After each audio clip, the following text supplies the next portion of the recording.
The stars burned cold and distant as Commander Jake Morrison stared through the viewport of his ship.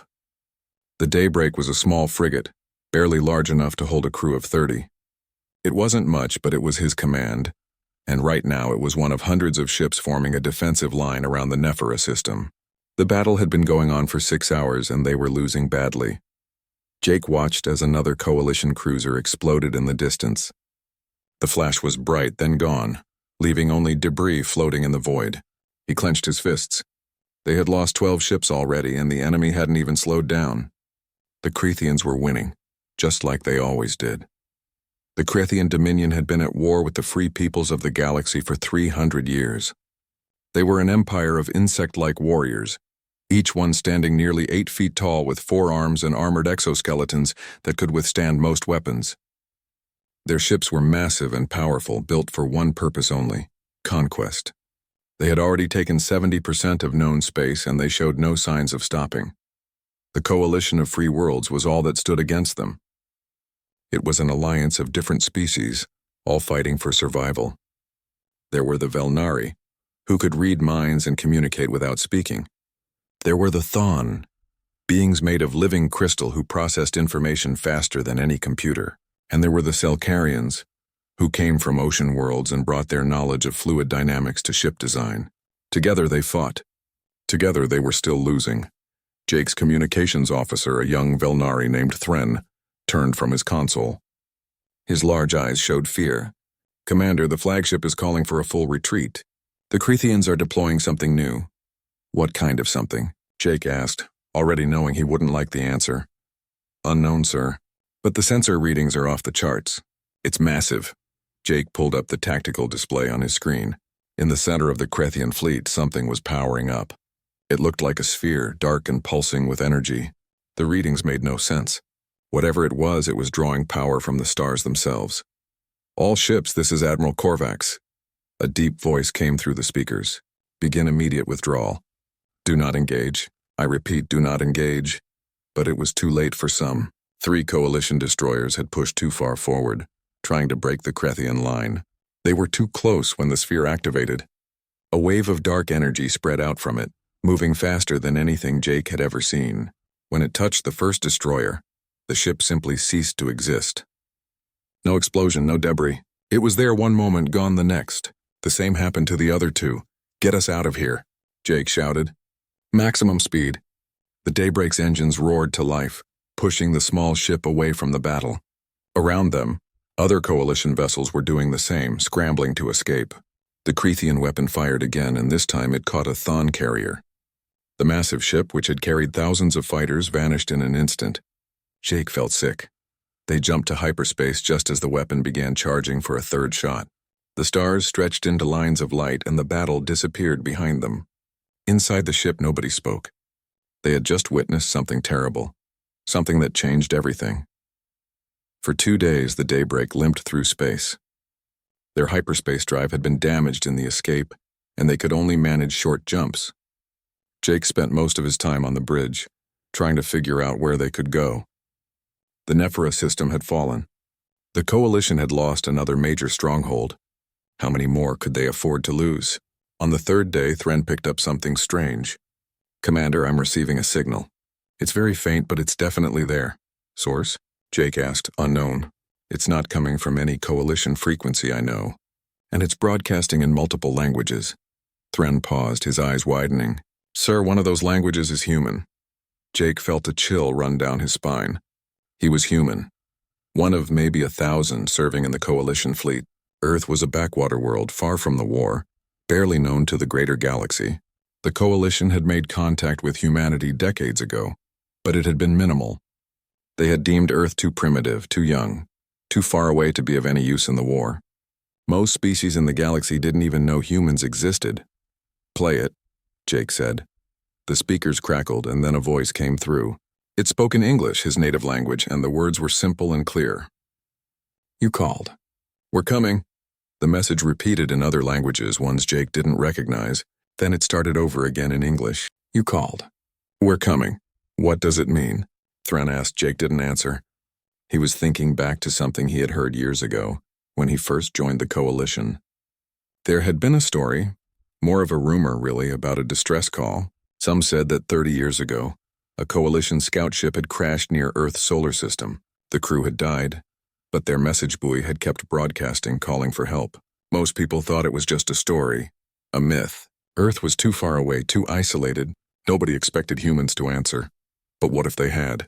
Thren, can you trace that signal? Find out where it's coming from? The Velnari worked at his console for several minutes. It's difficult, sir. The signal is bouncing off multiple relay points. But if I had to guess, it's coming from the direction of the galactic rim, near human space. Jake leaned back in his chair. If humans were coming, if they were actually answering that ancient call for help, what could they possibly bring to this war? Earth had barely developed faster-than-light travel when the Coalition made first contact. Their weapons were primitive. Their ships were small. What difference could they make against the Krethian Dominion? Sir, his tactical officer called out. I'm picking up movement on long-range sensors. Multiple ships dropping out of hyperspace near the Kale Prime system. Kale Prime was the Coalition's last major stronghold, a massive orbital fortress that housed millions of refugees and served as the command center for all Coalition military operations. If the Krethians attacked there, it would be over. The war would be lost. How many ships? Jake asked. At least 300, sir. All Krethian signatures, 300. It was an overwhelming force, far larger than anything the Coalition could field. Jake knew what this meant. The Krethians were going for the killing blow. They would surround Kale Prime, destroy the fortress, and scatter what remained of the Coalition fleet. After that, it would just be a matter of hunting down the survivors. Set course for Kale Prime, Jake ordered. We need to warn them. Sir, we're in no condition to fight, his executive officer protested. I know, Jake said quietly. But we have to try. The daybreak made one more jump, and when they emerged near Kale Prime, Jake saw exactly what he had feared. The Krethian fleet was there, massive and terrible, their ships arranged in a perfect attack formation. They were preparing to strike, and the Coalition forces were scrambling to form a defensive line. It was a thin line, barely enough to slow the enemy down, let alone stop them. Jake opened a channel to the fortress. This is Commander Morrison of the Daybreak. We're coming in to join the defense. Acknowledged, Daybreak, a tired voice responded. Take position in Sector 7. And Morrison, it's good to have you here. We need every ship we can get. Jake guided his ship into position. Around him, he could see the faces of his crew. They were afraid, but they were ready. They had all known this day might come, the day when they would have to make their final stand. But then something changed. The sensors started screaming. Thren looked up from his console, his face showing confusion and wonder. Commander, I'm detecting spatial anomalies. Dozens of them.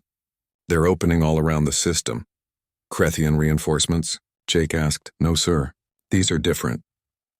They're not hyperspace jumps. It's something else. They're like tears in space itself.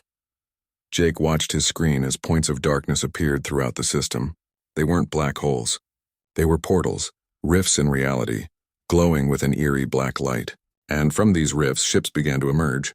Ships unlike anything Jake had ever seen. They were dark, angular, and massive. Their hulls seemed to swallow light rather than reflect it. And there were hundreds of them. On the hull of the largest ship, Jake could see markings. Letters from Earth's alphabet spelling out a name, USS Vengeance.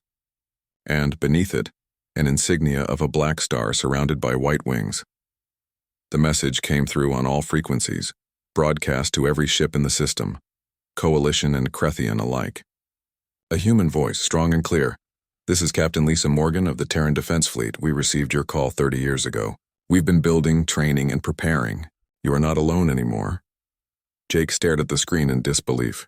Humanity had come. The Black Armada had awakened. The bridge of the USS Vengeance was alive with activity.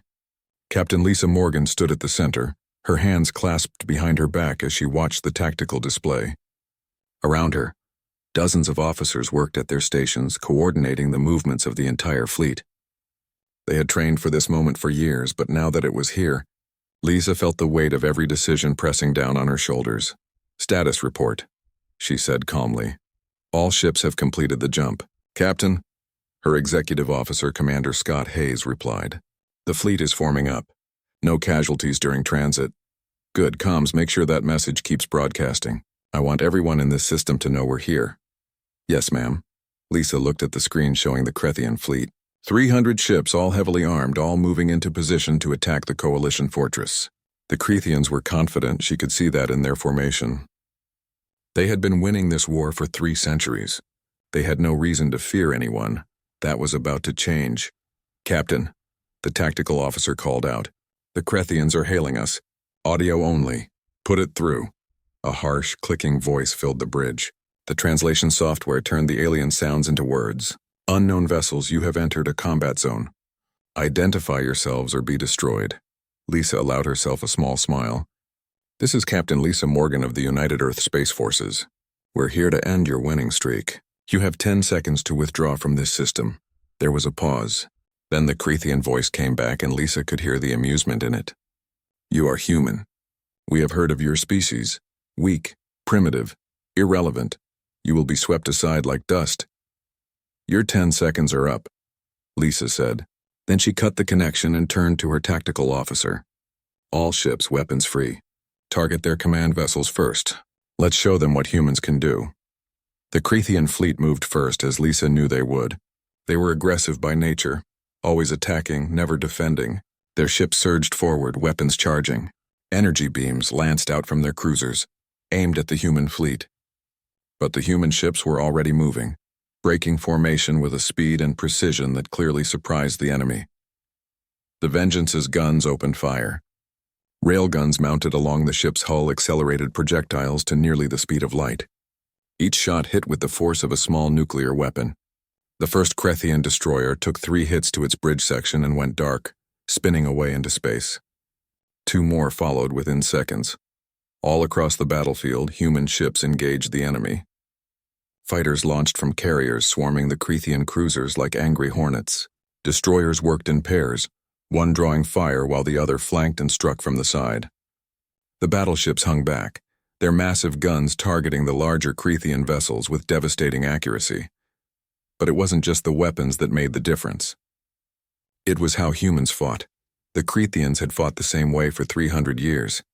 They used overwhelming force, direct assaults, and their natural aggression to crush their enemies. It had always worked before, but humans fought differently. They used deception. They used misdirection. They made the enemy think they were attacking from one direction, then struck from another. A group of human frigates appeared to retreat, drawing a Krethian battle group away from the main fleet. The Krethians pursued, eager for an easy kill, but it was a trap. As soon as the Krethians were separated, human destroyers dropped out of stealth mode, appearing from nowhere and tearing into the enemy's flanks. The Krethian ships tried to turn to bring their weapons to bear, but it was too late. They were destroyed in minutes. On the bridge of the Vengeance, Lisa watched the battle unfold with satisfaction. Every move the Krethians made, the human fleet had anticipated. Every tactic they tried, the humans had a counter for. This was what Earth had spent 30 years preparing for, not just building ships and weapons, but studying the enemy, learning how they fought, finding their weaknesses. "Captain," Scott said, "the Krethian flagship is moving. It's pushing toward our center." Lisa studied the display. The Krethian flagship was massive, twice the size of the Vengeance, bristling with weapons. Its commander was trying to break through the human formation, to create chaos. It was a bold move, but a predictable one. "Let it come," Lisa said. "All battleships, focus fire on that flagship. I want it crippled, not destroyed. We need to send a message." The human battleships turned, their massive guns swiveling to track the Krethian flagship. When they fired, the combined barrage was incredible. Plasma lances superheated the target's hull. Antimatter torpedoes punched through shields. Railgun rounds hammered into the ship's engines. Within minutes, the flagship was dead in space, its engines destroyed, its weapons offline. It was still intact, but it was helpless. The rest of the Krethian fleet faltered. Their flagship, their command ship, had been taken out. Without it, their coordination fell apart. Ships began making individual decisions, some trying to retreat, others attacking recklessly. The human fleet exploited every mistake, picking off enemy vessels one by one. From the Coalition fortress, High Chancellor Vorn watched the battle with disbelief. He was Velnari, a species that prided itself on wisdom and foresight, but he had not foreseen this. The humans, whom the Coalition had dismissed as too young and too weak, were destroying a Krethian fleet that should have been unstoppable. "Get me a channel to that human captain," Vorn ordered. A moment later, Captain Morgan's face appeared on his screen. She looked calm, professional, every inch a military commander. "Hi, Chancellor," she said with a slight nod. "Captain Morgan, I must admit your arrival was unexpected, and your performance in battle is remarkable." "We do what we can," Lisa replied, "but this battle isn't over yet. We need to eliminate the remaining Krethian forces before they can regroup. Of course, my ships are ready to support you. Appreciated, but we have this under control. Keep your forces in defensive positions around the fortress. We'll handle the cleanup." Vorn wanted to argue to assert the Coalition's authority, but he couldn't. The humans had just saved them. They had earned the right to run this battle. "Very well, Captain. And thank you, truly." Lisa's expression softened slightly. "That's what we came here to do, Chancellor. Nobody fights alone, not anymore." The battle continued for another hour, but the outcome was never in doubt. The Krethian fleet was broken, scattered. Those ships that could still move jumped to hyperspace, fleeing the system. Those that couldn't surrendered or were destroyed. By the time it was over, the humans had lost only 6 ships, all of them smaller frigates. The Krethians had lost nearly 200. In the aftermath, the Coalition fleet and the human fleet hung in space near Kale Prime. Slowly, carefully, ships from both sides began exchanging communications, sharing sensor data, coordinating repair efforts. It was the beginning of something new, something that had never existed before, a true alliance. Commander Jake Morrison guided the Daybreak toward the human fleet. His ship was damaged, barely functional, but he needed to see these ships up close. He needed to understand what had just happened. As he approached the Vengeance, he opened a communication channel. "This is Commander Jake Morrison, Coalition Forces. Requesting permission to come aboard." "Permission granted, Commander," came the reply. "We've been hoping to meet you. Captain Morgan is looking forward to talking with another human." Jake felt a strange mix of emotions. Pride, certainly. These were his people, come from across the galaxy to fight. But also confusion. How had Earth built such a fleet? Where had they learned to fight like this? There were so many questions. The Daybreak docked with the Vengeance, and Jake made his way through the corridors of the massive ship. Everything was clean, efficient, organized. The crew he passed looked young, most of them in their 20s or 30s, but they moved with confidence and purpose. They saluted him as he walked by, recognizing his Coalition uniform. Captain Morgan met him in a briefing room near the bridge. She was tall, with short dark hair and sharp eyes that seemed to take in everything at once. She offered her hand and Jake shook it. "Commander Morrison," she said warmly, "it's good to meet you. There aren't many humans serving in the Coalition." "There aren't many humans who know the Coalition exists," Jake replied. "Captain, I have to ask, how did you do this? How did Earth build such a fleet?" Lisa gestured for him to sit, and she took a seat across from him. 30 years ago, a Coalition ship crashed on our moon. The crew was dead, but their message buoy was still active. It told us about the war, about the Krethians, about the Coalition's fight for survival. Earth's governments came together, which is a miracle in itself, and decided to answer that call. But your technology, your tactics, you fought like you've been doing this for centuries. We studied every battle record we could find. We analyzed Krethian strategies. We trained constantly, and we pushed our technology forward faster than we ever had before. We knew we only had one shot at this. If we came to help and failed, it would be worse than not coming at all. Jake leaned back in his chair. "You risked everything. Your whole species. For people you'd never met." Lisa's expression grew serious. "Where we come from, Commander, we have a saying. No one gets left behind. It doesn't matter if we've met you or not. You called for help. Someone had to answer." The Great Hall of Kale Prime had never been so crowded. Representatives from every Coalition species filled the chamber, their voices creating a constant hum of conversation. At the center of it all sat High Chancellor Vorn, his large Velnari eyes scanning the room. Beside him sat other council members, a Thon whose crystalline body caught and reflected the light, and a Selkarian in a specially designed water suit. Today they would meet formally with the humans, and Vorn could feel the tension in the air. In just one battle, humanity had changed everything. The question was whether that change would be for better or worse. Captain Lisa Morgan entered the hall with Admiral Ryan Carter, the overall commander of the human fleet. They walked calmly, seemingly unbothered by the hundreds of alien eyes watching them. Behind them came several other human officers, including Commander Jake Morrison, who had been asked to attend as a liaison.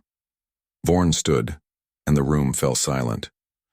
"Captain Morgan, Admiral Carter, on behalf of the Coalition of Free Worlds, I welcome you. Your arrival at Kale Prime saved countless lives. For that, you have our deepest gratitude." Admiral Carter nodded. He was older than Lisa, with gray hair and a weathered face that spoke of decades of military service. "Chancellor, we're honored to stand with you. The Coalition's fight became our fight the moment we heard that distress call." "Yes, about that," another council member spoke up. It was a Thon named Quarks whose voice sounded like chimes ringing. "We must understand. Earth was safe. You were isolated, unknown to the Krethian Dominion. Why risk your entire species to join a war that was not yours?" Ryan looked at the Thon directly. "Because you called for help. And where we come from, you don't ignore a distress call. It's that simple." "Nothing is that simple," Quarks responded. "You must want something. Resources? Territory? Political influence?" Lisa felt a flash of anger but kept her voice calm. "We want the Krethians stopped. We want free peoples to remain free. That's all." Vorn raised a hand, quieting the room. "Forgive us, Admiral.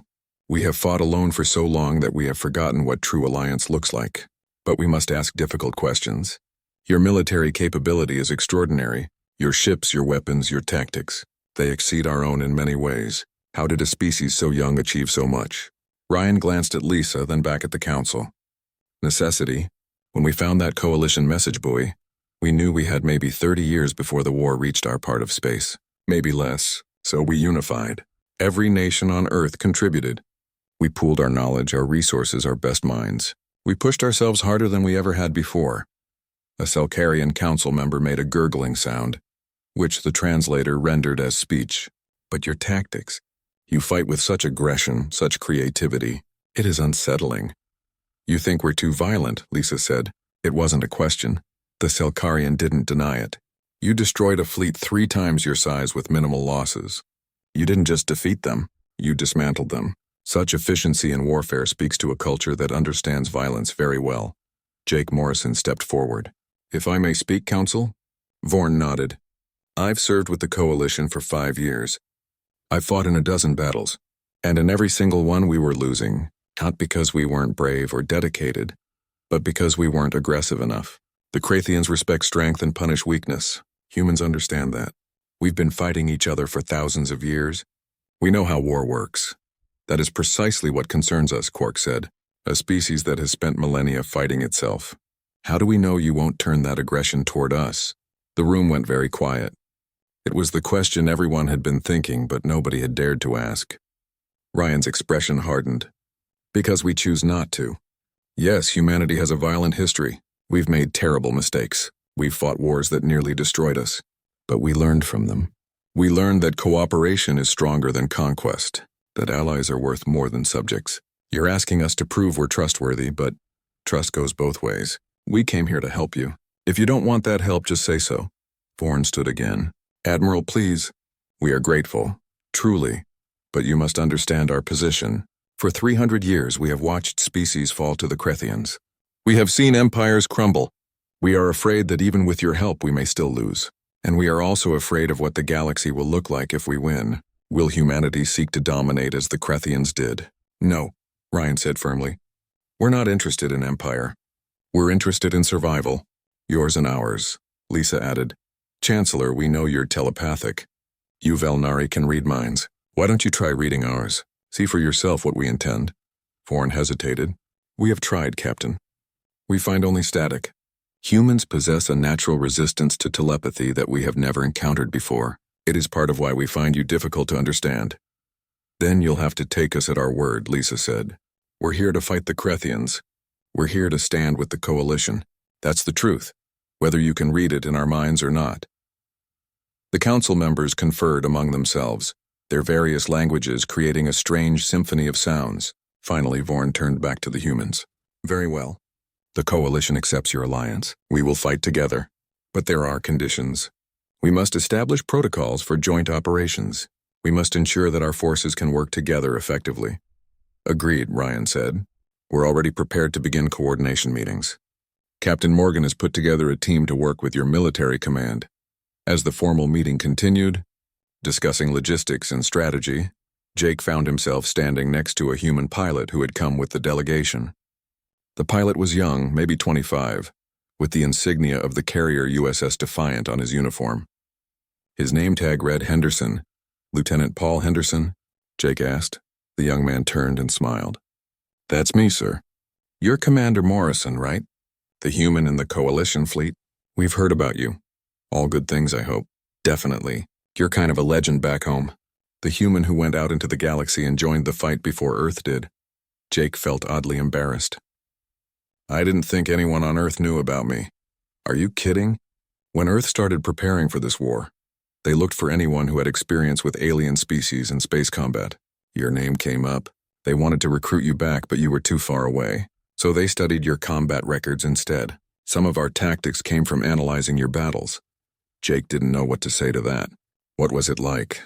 Growing up knowing you'd fight this war?" Paul's expression grew thoughtful. "Intense. Every kid in my generation knew about the Krethians. We grew up with the threat hanging over us, but we also grew up knowing we'd do something about it. My whole class at the academy trained together. We knew we'd either stop the Krethians or die trying. There wasn't really a middle ground. That's a lot of pressure for kids. Maybe. But it also gave us purpose. We weren't just living random lives. We were preparing to save the galaxy. That meant something." Jake studied the young pilot. There was no doubt in his eyes, no fear, just determination. This was the new generation of humanity, raised with a purpose, trained for war, ready to sacrifice everything. It was humbling and terrifying at the same time. Meanwhile, deep in Krethian space, War Prime Zarkoth watched the recording of the Battle of Kale Prime for the 12th time. His forearms gripped the edges of his command station as his compound eyes studied every detail of the human tactics. Around him, his sub-commanders waited silently. They knew better than to interrupt when the War Prime was thinking. Finally, Zarkoth spoke, his voice a harsh clicking sound. "These humans, they are new to the galaxy, yet they fight like ancients. They are small in number, yet they destroyed Fleetmaster Kron's Armada. How?" One of the sub-commanders stepped forward carefully. "They used deception, War Prime. They made us think they would attack from one direction, then struck from another. They targeted our command ships first, creating chaos. So they are clever. That makes them dangerous." Zarkoth replayed the moment when the human flagship crippled the Krethian command vessel. "But they are not invincible. They lost ships. They can be hurt. They can be killed." "What are your orders, War Prime?" Zarkoth's mandibles clicked together in what might have been a smile. "We will show these humans that one victory means nothing. We will crush them. We will burn their colonies. And then we will find their homeworld, this Earth. And we will teach them why the Dominion has ruled the galaxy for 3 centuries. Gather 3 war fleets. We attack in 7 days. Which target, War Prime? All of them. We will strike everywhere the humans have ships. We will stretch their forces thin, and while they scramble to defend, we will find the weakness in their defense and strike there with all our might." The sub-commanders saluted and left to carry out their orders. Zarkoth remained watching the human ships on his screen. They had surprised the Dominion once. It would not happen again. The Krethians had faced thousands of species over the centuries. Some had been strong. Some had been clever. All of them had fallen eventually. Humanity would be no different. Back on Kale Prime, the council meeting was ending. Agreements had been reached. Protocols had been established. The Coalition and humanity were now officially allies. As the representatives filed out Vorn, the war room aboard the USS Vengeance was filled with holographic displays showing star systems across Coalition space. Red markers indicated Krethian positions. Blue markers showed human and Coalition forces. In the past week, too many blue markers had turned gray, indicating destroyed ships or lost positions. Admiral Ryan Carter stood at the center of it all, his face showing the strain of command. Around him, his staff worked frantically to coordinate the defense of dozens of systems simultaneously. The Krethians had launched their counteroffensive exactly as predicted, but the scale was far larger than anyone had anticipated. "Report," Ryan ordered. Captain Lisa Morgan stepped forward, her usual calm showing cracks. "The Krethians hit us with 3 full war fleets, Admiral. They're not trying to win battles. They're trying to overwhelm us. They're hitting supply lines, attacking refugee convoys, forcing us to spread our forces thin, defending everything at once. Casualties, 23 ships lost in the last 72 hours. Another 40 damaged. We're holding them back, but barely. Lisa paused. And they've adapted, sir. They studied our tactics from Kale Prime. They're not falling for the same tricks twice. Ryan nodded grimly. War Prime Zarkoth was proving to be a cunning opponent. After the defeat at Kale Prime, the Krethians had gone quiet for weeks, studying, analyzing, preparing. Now they were back, and they had learned from their mistakes. They avoided direct confrontations with the main human fleet. They struck at weaker targets. They forced the humans to react rather than act. What about the coalition forces? Ryan asked. Fighting hard, but they're suffering heavy losses. The Velnari lost 3 cruisers defending the Tarnis system. The Thon are requesting reinforcements at multiple locations. Everyone is stretched thin. A junior officer called out from his station. Admiral, priority message from New Terra Colony. They're under attack. Ground forces have landed. The garrison is requesting immediate assistance. Ryan felt his stomach drop. New Terra was a human colony, established just 10 years ago on a world outside the Sol system. It was home to 50,000 civilians, mostly families of military personnel and scientists. If the Krethians were targeting it, they were sending a message. Nowhere is safe. How long until our nearest ships can reach them? Ryan asked. 6 hours, sir. 6 hours. A lot could happen in 6 hours. Ryan made his decision. Get me Commander Morrison and Major Kelly Brooks. We're mounting a rescue operation. An hour later, Jake Morrison found himself aboard a transport ship racing toward New Terra. Around him sat 200 Terran Marines in full combat gear. At the front of the compartment stood Major Kelly Brooks, a woman in her 30s with short blonde hair and eyes that had seen too much combat. She was briefing her troops on what they'd face on the ground. The Krethians landed 6 hours ago, Kelly said, her voice carrying clearly through the compartment. They're pushing toward the capital city where most of the civilians are sheltering. The garrison has been holding them back, but they're outnumbered 5 to 1. Our job is to drop in behind enemy lines, disrupt their advance, and buy time for the civilians to evacuate. This is not a stand-and-fight mission. This is hit and run. We hurt them, we slow them down, then we move. Understood? Yes, ma'am. The Marines shouted in unison. Jake sat in the cockpit of the transport, watching the planet grow larger in the view screen. Behind them, a small fleet of coalition and human ships engaged the Krethian vessels in orbit, trying to keep the enemy from sending reinforcements to the ground.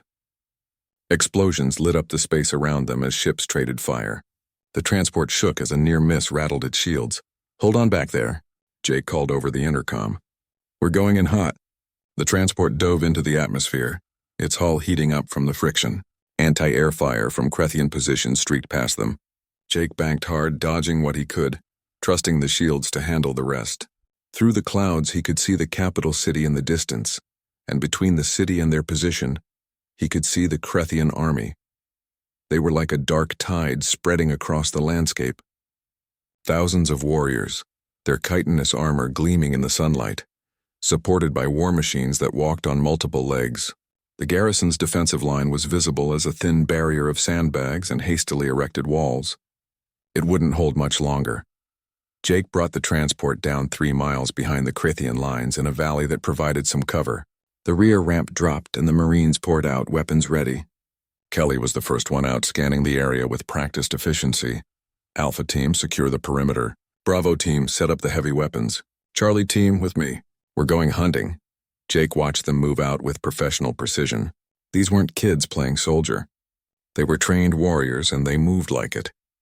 He grabbed his own rifle and followed Kelly's team as they advanced toward the Krethian position. The first engagement came 15 minutes later. A Krethian patrol, 8 warriors strong, stumbled upon the human position. Kelly's Marines opened fire immediately. The Krethians were tough, their armor absorbing several hits before going down. But the humans had the advantage of surprise. The fight was over in seconds. Keep moving, Kelly ordered. They'll know we're here now. They pushed deeper into Krethian territory, hitting supply lines and communication posts. Each strike was quick and brutal. They didn't try to hold ground. They destroyed what they could and moved on. It was guerrilla warfare, something humans had perfected over centuries of conflict on Earth. In orbit, Captain Lisa Morgan watched the battle from the Bridge of the Vengeance. Her fleet was engaged with a Krethian battle group, trading fire while trying to maintain control of the space above New Terra. It was a brutal slugfest, with both sides taking heavy damage. "Captain, the Krethian flagship is launching fighters," her tactical officer reported. "Intercept them. Don't let them reach the ground forces." Human fighters, sleek and fast, launched from the Vengeance's hangar bays. They met the Krethian fighters in a massive dogfight above the planet. The sky lit up with explosions and weapons fire. Lisa watched the tactical display, seeing friendly icons wink out one by one.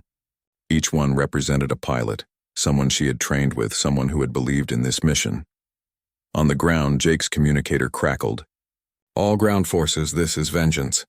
The evacuation ships are landing at the capital. You need to hold for 30 more minutes." 30 minutes. Jake relayed the message to Kelly, who was directing her Marines in a fierce firefight against a Krethian counterattack. The enemy had finally figured out where the humans were and had sent a large force to deal with them. 30 minutes? Kelly shouted over the sound of gunfire. "We'll be lucky to last 10.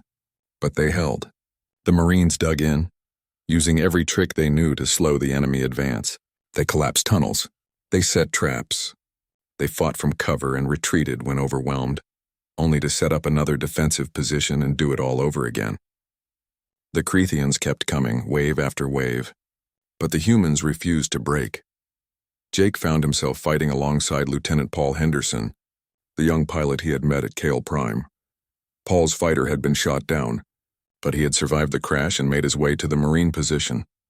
"I thought you were a pilot," Jake shouted as he fired at advancing Krethians. "I am," Paul shouted back.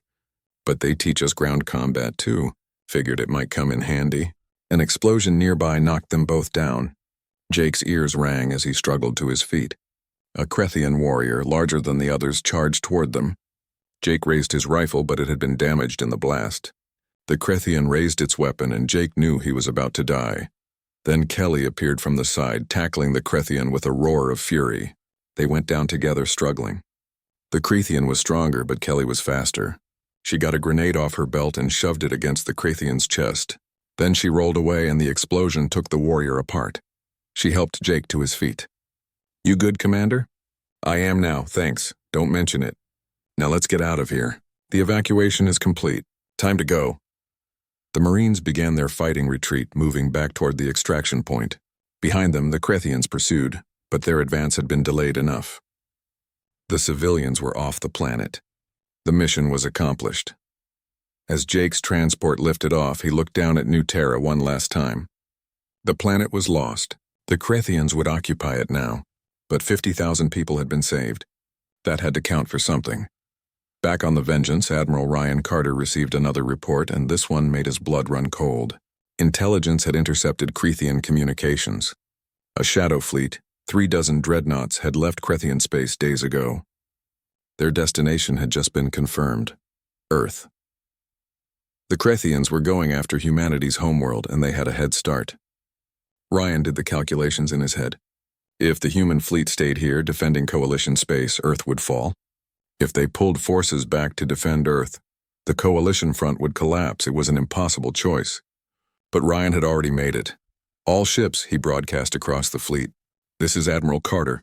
We have intelligence that Earth is under imminent threat. I am ordering all Terran vessels to return home immediately. We will defend our world." Lisa appeared on his screen. "Admiral, if we leave now, the Coalition loses." The edge of the Sol system was silent, peaceful, the same as it had been for billions of years. But that peace was about to end. Space itself seemed to tear open as massive portals formed, and through them came the Krethian Shadow Fleet. 36 dreadnoughts, each one a fortress in space, emerged one by one.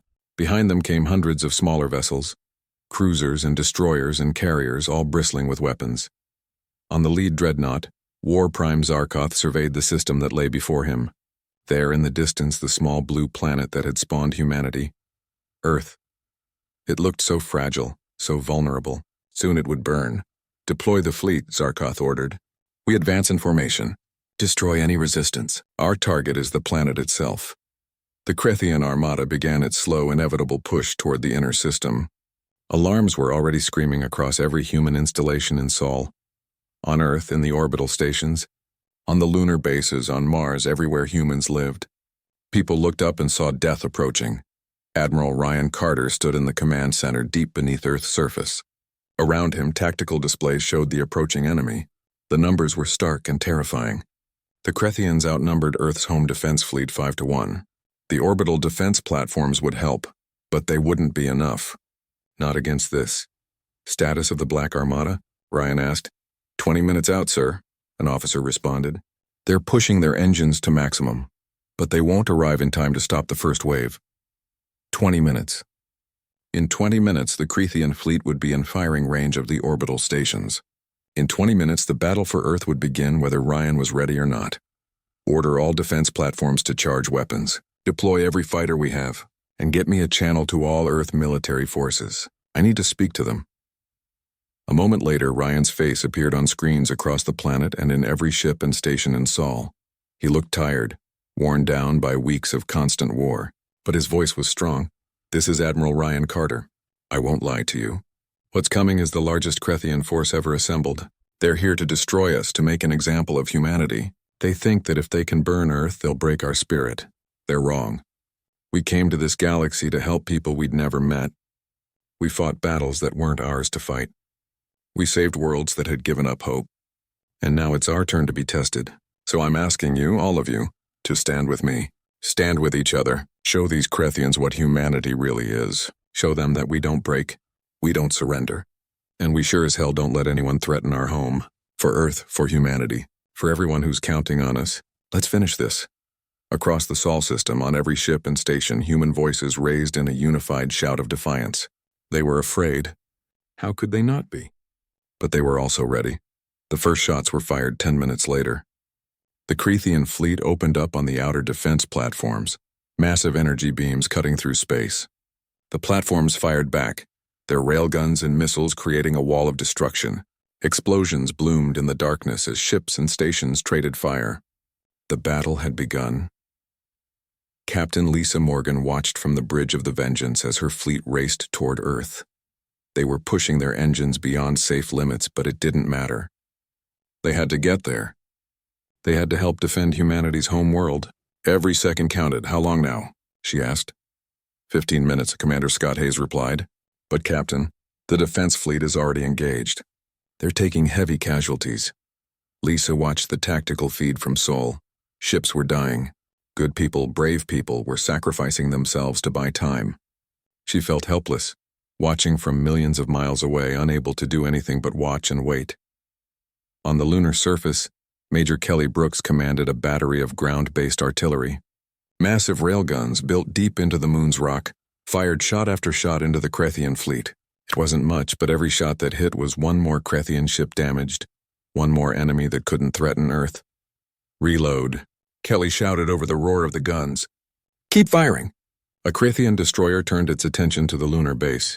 Energy beams hammered into the moon's surface, vaporizing rock and sending debris flying. Kelly's position shook violently. Warning lights flashed as systems failed. Structural integrity at 40%. One of her soldiers shouted, I don't care if it's at 1%. Keep firing until these guns fall apart. They kept firing. The lunar artillery had never been designed to survive this kind of assault, but the crews refused to abandon their posts. They would fire until they couldn't fire anymore. In orbit around Earth, the defense platforms were dying one by one, but they made the Krethians pay for every inch of space. Fighter pilots, outnumbered and outgunned, threw themselves at enemy cruisers with reckless bravery. Lieutenant Paul Henderson, who had survived the battle at New Terra, found himself flying one of these fighters. His squadron had been reduced from 12 craft to 3 in the past 10 minutes. This is Henderson to all remaining fighters, he broadcast. We need to take out that carrier. If it deploys its bomber wing, the orbital cities are done. Follow me in. The 3 fighters dove toward a Krethian carrier, dodging fire from a dozen different weapons. Paul's shields were already failing, his hull taking damage, but he kept going. He had to reach that carrier. He had to stop those bombers. His wingman exploded in a burst of light. Then there were 2 fighters left, then 1. Just Paul alone, racing toward a ship 1,000 times his size. His weapons officer was shouting that they didn't have enough firepower to crack the carrier's shields. But Paul had already made his decision. Tell my family I love them, he said quietly into his recorder, then shut off the safety protocols on his reactor. His fighter slammed into the carrier's hangar bay at full speed and his reactor went critical. The explosion tore through the carrier's interior. detonating the bombers before they could launch. The carrier broke apart, and Paul Henderson, young pilot who had trained his whole life for this war, died saving millions of lives on Earth below. Back in the command center, Ryan watched his forces being systematically destroyed. They were fighting hard, fighting well, but the Crethians were too many, too powerful. In another 5 minutes, the enemy would be in range of Earth itself. Then sensors lit up, new contacts, dozens of them, dropping out of hyperspace at maximum velocity. The Black Armada had arrived. Captain Lisa Morgan didn't wait for formations or coordination. All ships, weapons free. Engage at will. Hit them with everything we have. The Black Armada crashed into the Crethian fleet like a tsunami. Ships that had been battered by weeks of constant fighting now threw themselves at the enemy with desperate fury. This was their home. This was Earth. There would be no retreat, no surrender, only victory or death. The Vengeance led the charge, its guns blazing. Lisa targeted the nearest Crethian dreadnought and poured fire into its shields. Around her, the rest of the fleet did the same, focusing fire, overwhelming individual targets. The Crethians tried to turn, to bring their full force to bear on this new threat, but they were caught between the arriving fleet and the surviving defense forces. Jake Morrison brought the daybreak in alongside the human fleet. He had followed them from Kale Prime, unwilling to let them face this battle alone. His small frigate seemed insignificant among the massive capital ships, but he fired everything he had. Every shot mattered. Every second they could delay the Crethians was another second for Earth to live, but the cost was terrible.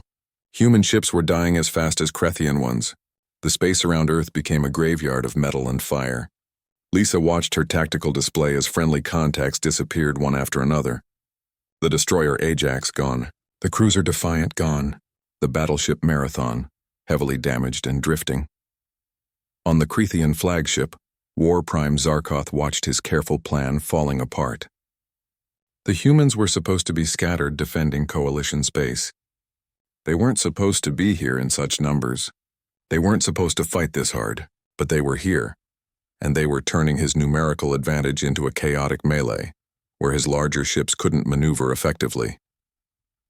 All ships, focus on the human flagship, Zarkoth ordered. Kill their commander and they will break. Every Crethian vessel within range turned toward the Vengeance. Energy beams and missiles converged on Lisa's ship from a dozen different directions. The shields held for 3 seconds, then failed. The hull began to burn. Evacuate the ship, Scott shouted. Captain, we have to abandon ship. Lisa looked at her tactical display. If the Vengeance fell, the Crethians would have a clear shot at the orbital cities. Millions of civilians would die. She made her decision in an instant. Negative. All hands abandon ship except essential bridge crew. Scott, that includes you. Captain, I'm not leaving you here. That's an order, Commander. Lisa's voice was sharp. Someone needs to survive to tell them what we did here. Someone needs to remember. Now go. Scott wanted to argue, but he knew that tone. He had served with Lisa for 10 years. When she gave that order in that voice, you obeyed. He saluted, tears in his eyes, and headed for the escape pods. Lisa waited until she confirmed that the crew had evacuated. Then she locked the bridge doors and took manual control of the ship. The Vengeance was dying, its engines failing, its weapons offline. But it could